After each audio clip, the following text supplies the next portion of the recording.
นะทุกคนแล้วก็จะใส่นมเหนียวไปข้างล่างคือเราลืมถ่ายตอนเราเอานมเหนียวใส่ขอบแก้ว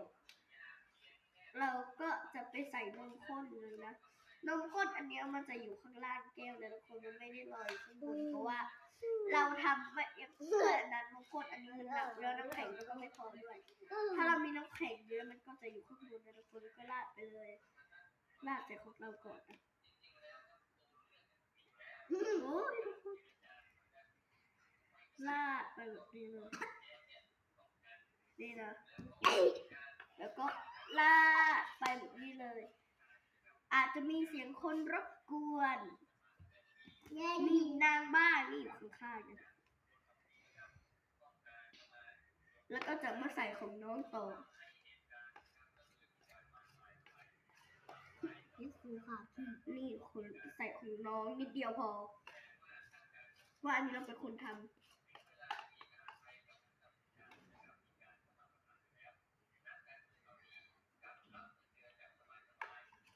อันที่เหลือก็จะเอาไปให้น้องกินแล้วทุกคนบ๊ายบาย